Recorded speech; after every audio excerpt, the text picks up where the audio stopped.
সারারাত্রি জেগে ঠাকুর দেখে এসেছি। আমি তো শরীর খারাপের জন্য তো এইখানেও ছিলাম।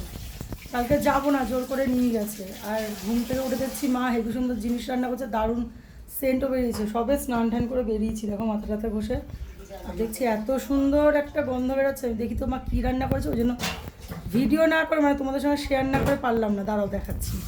কালকে তো চন্দননগর গেছিলাম ঠাকুর দেখতে, আর আসার পথে তো আমার বরমশাই, আমার ভাই মানে সায়ন আর আমার ভাই, এরা তো পাগল, মানে এরা বাজার দেখে পুরো পাগলের মতন হয়ে গেছে।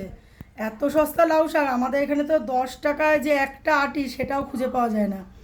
প্রচুর লাউ শাক নিয়েছে। আর মা কী করেছে, যেহেতু ইলিশ মাছের লেজা ছিল অনেকগুলো, ভাইরালকে কাজ ছিল, দেখো পাতায় মুড়িয়ে কিন্তু করেনি, লাউ পাতা যেমন নাকি বেগুন দিয়ে সর্ষে বাটা দিয়ে মাছের ঝোল হয় ইলিশ মাছ, সেরকমই দেখো লাউ পাতা দিয়ে করেছে। দেখতে কি সুন্দর লাগছে।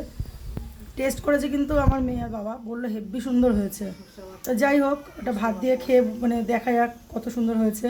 কিন্তু সর্ষে বাটা দিয়ে হয়েছে, স্মেলটা কিন্তু দারুণ এসছে, মানে গন্ধটা একদম ময়ময় করছে পুরো ঘর। আর দেখতেও কিন্তু দারুণ। ও মা বলছে সর্ষে পোস্ত দিয়ে করেছে। আর দেখতেও কিন্তু দেখো অসাধারণ লাগছে।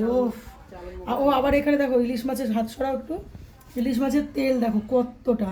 এখন আবার এই ইলিশ মাছের তেলটা রান্না হবে।